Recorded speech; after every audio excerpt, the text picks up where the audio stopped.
어느 여름의 늦은 밤 대학생인 민주는 종강 후 오랜만에 고향 친구들과 만나기로 했다. 친구들은 동네에서 멀지 않은 외곽에 있는 낡은 폐가를 탐험해보자고 했고 민주는 별로 내키지 않았지만 오래간만에 만난 친구들이기에 거절할 수 없었다. 폐가는 수십 년 전부터 유령이 나온다는 소문이 돌았던 곳이었다. 사람들은 그곳에서 밤마다 기이한 소리가 난다고 했고 마을의 노인들은 그곳을 절대 가까이 가지 말라고 경고하곤 했다. 마치 금기를 깨는 듯한 두려움과 호기심이 얽혀 친구들은 폐가로 향했고 민준 또한 그 대열을 따랐다. 밤 11시가 조금 넘은 시각 친구들은 손전등을 들고 폐가에 도착했다. 폐가는 생각보다 훨씬 더 음침한 분위기를 자아냈다. 달빛이 옅게 깔린 그곳은 마치 다른 세계로 이어지는 문 같았다. 집 안으로 들어서자 녹슨 쇠 냄새와 먼지, 곰팡이에 혼재된 냄새가 민준의 코를 찔렀다. 처음에는 아무 일도 일어나지 않았다. 친구들은 웃고 떠들며 집안을 하나하나 탐험했다. 방마다 남아있는 낡고 부서진 가구들, 벽에 걸린 오래된 사진들, 그리고 물건들을 보고 있자니 오래전 이곳에 살았던 이들의 삶이 어렴풋이 그려졌다. 그러나 이내 각자의 호기심에 이끌려 모두 흩어져 집안을 탐험하기 시작했다. 민주는 으스스한 감정이 슬며시 들기 시작했다. 그는 2층에 있는 방 하나의 문을 열어보았다. 그곳엔 오래된 거울 하나와 부서진 침대, 그리고 층이 쌓인 먼지들이 있었다. 민주는 거울에 비친 자신의 모습을 보고 장난기 어린 미소를 지었다. 그런데 그 순간 등 뒤에서 인기척이 들렸다. 누군가 그의 이름을 부르며 속삭이는 소리였다. 민주는 몸을 돌렸지만 아무도 없었다. 그는 친구들이 장난치는 줄 알고 장난 그만 쳐. 무섭잖아. 라고 큰 소리를 쳤다. 그러나 대답은 없었다. 그가 다시 거울을 쳐다봤을 때 거울 속에는 자신의 모습이 아니었다. 다른 누군가, 낯선 여인의 모습이 거울 속에서 그를 바라보고 있었다.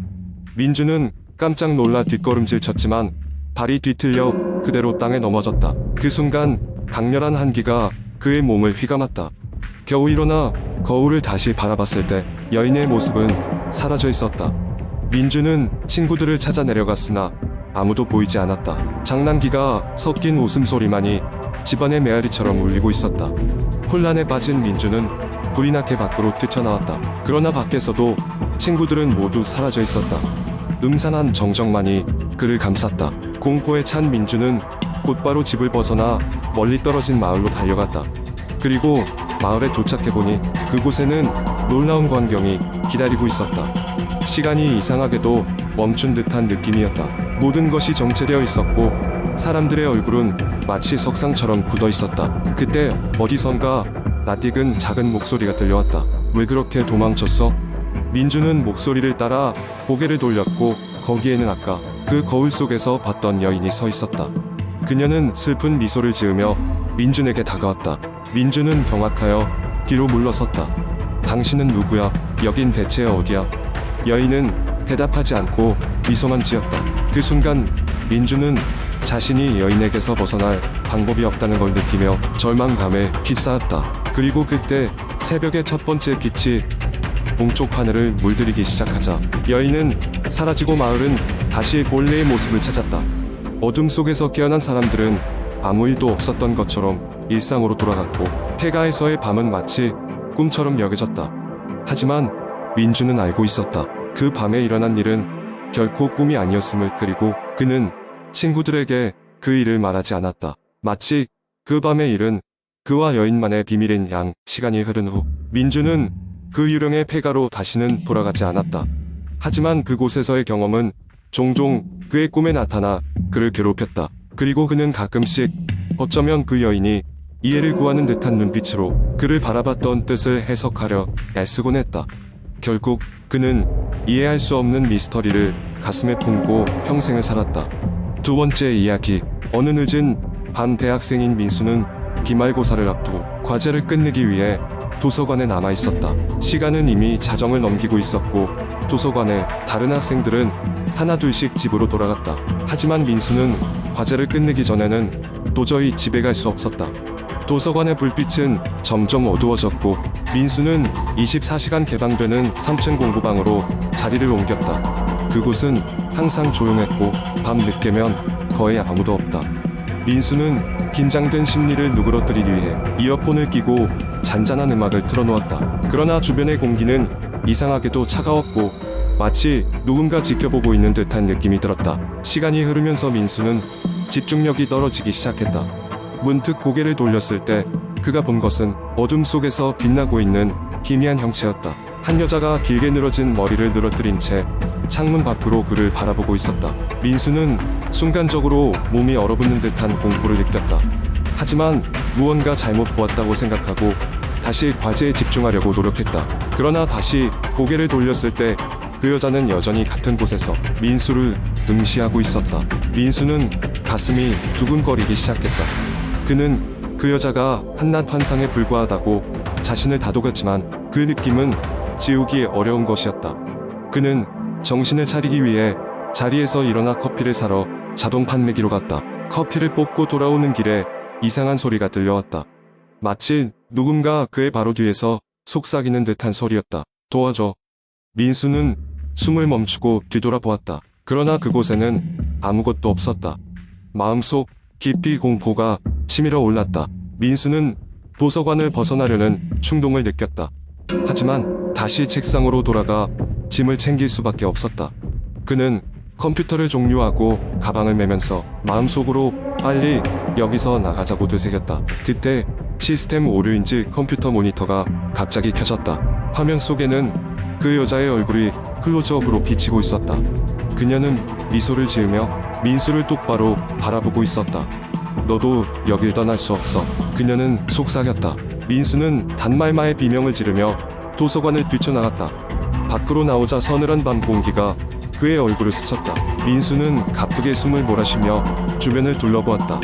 모든 것이 이전과 다름없이 평화로워 보였다. 그러나 어두운 창문 너머에 그 얼굴은 결코 잊을 수 없어 보였다. 며칠 후 민수는 도서관에서 그와 비슷한 경험을 한 사람이 또 있다는 소문을 들었다. 당시 그 자리에 있던 사람들이 하나같이 똑같은 여자를 보았다고 말했고 그들은 모두 앞다투어 도서관을 떠났다. 그 이야기의 출처에 대해 사람들은 아무도 알지 못했지만 누가 전해준 이야기인지는 중요하지 않았다. 그 이후로 그 도서관의 3층은 귀신이 나오는 층으로 소문나게 되었다. 변홍도 2층은 악몽의 장소로 기록되었고 그 자리를 다시는 찾는 이가 없었다. 결국 민수와 친구들은 기말고사가 끝난 후에도 도서관에 가지 않기로 하고 그 기억을 잊어버리기로 결심했다. 그러나 가끔씩 조용한 밤이 되면 민수는 누군가 창문 밖에서 자기를 보고 있는 느낌을 계속 떨칠 수 없었다. 그날 밤의 경험은 그의 마음 깊은 곳에 각인된 공포로 남아있었다. 세 번째 이야기. 한국 인터넷 커뮤니티에는 다양한 공포썰이 많이 올라오는데 그 중에서도 기억에 남는 이야기를 하나 풀어보겠습니다.